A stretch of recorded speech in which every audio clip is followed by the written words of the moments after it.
Dans quelques heures, l'année 2020 va se terminer. Ça aura été une année inédite, imprévisible, une année difficile à bien des égards.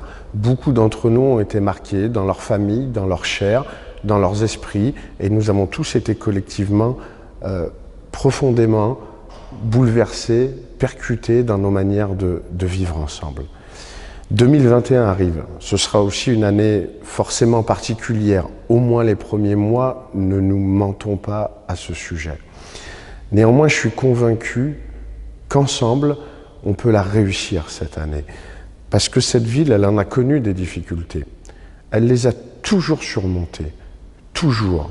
Et elle les a toujours surmontées grâce aux Caladoises, aux Caladois, à leur enthousiasme, à leur passion, à leur énergie, à leur imagination. C'est grâce à vous que 2021 peut être une meilleure année. Je voudrais vous formuler quelques vœux très simples. Le premier, c'est des vœux de combativité.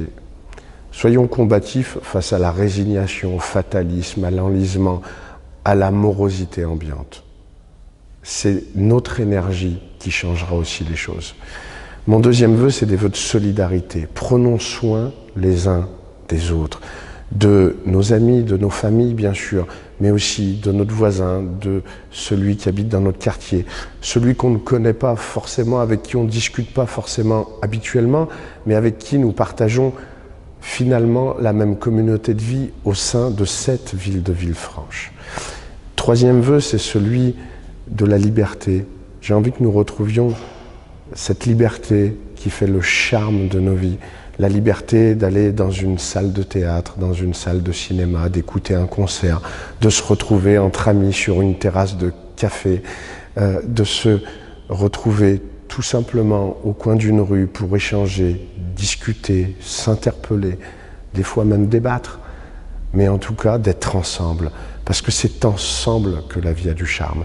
C'est ensemble que nous réussirons à relever aussi tous les défis qui se présentent devant nous.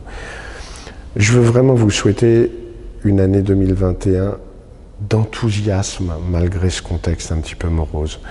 Je suis convaincu que c'est de notre enthousiasme que dépendra la réussite de cette année 2021. Il y a des gens qui ont du talent pour assembler les mots et d'autres qui ont du talent pour les réciter, pour les déclamer. J'ai souhaité pour conclure cette petite vidéo que l'un d'entre nous, un des plus jeunes d'entre nous, Mohamed Yad, qui a gagné le concours du meilleur lecteur de France il y a quelques mois, qui a fait la fierté de Villefranche en gagnant ce grand concours national, vous cite quelques lignes, quelques mots d'une correspondance d'Albert Camus à René Char. Ça nous parle d'amitié, ça nous parle de ces liens indéfectibles qui résistent même à l'éloignement, ça nous parle de la confiance, ça nous parle de l'espérance, ça nous parle de la liberté. J'espère que ces mots résonneront en nous et j'espère aussi que ces mots nous inspireront, que ces mots nous guideront dans les jours à venir.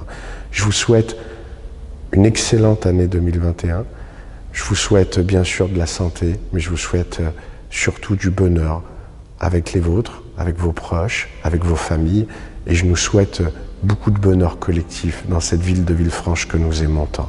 Bonne année 2021. Le temps ne sépare.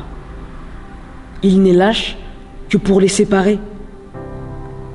Sinon, il est fleuve qui porte du même mouvement. Nous nous ressemblons beaucoup. Et je sais qu'il arrive qu'on ait envie de disparaître, de n'être rien en somme. Mais vous disparaîtriez pendant 10 ans que vous retrouveriez en moi la même amitié, aussi jeune qu'il y a des années quand je vous ai découvert en même temps que votre œuvre. Et je ne sais pourquoi, j'ai le sentiment qu'il en est de même pour vous, à mon égard. Quoi qu'il en soit, je voudrais que vous vous sentiez toujours libre et d'une liberté confiante avec moi.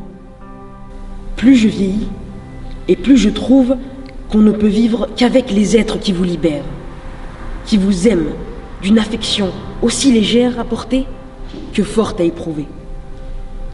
La vie d'aujourd'hui est trop dure, trop amère, trop anémiante. pour qu'on subisse encore de nouvelles servitudes, venues de qui on aime. À la fin, on mourrait de chagrin, littéralement. Et il faut que nous vivions, que nous trouvions les mots, l'élan, la réflexion qui fondent une joie. La joie.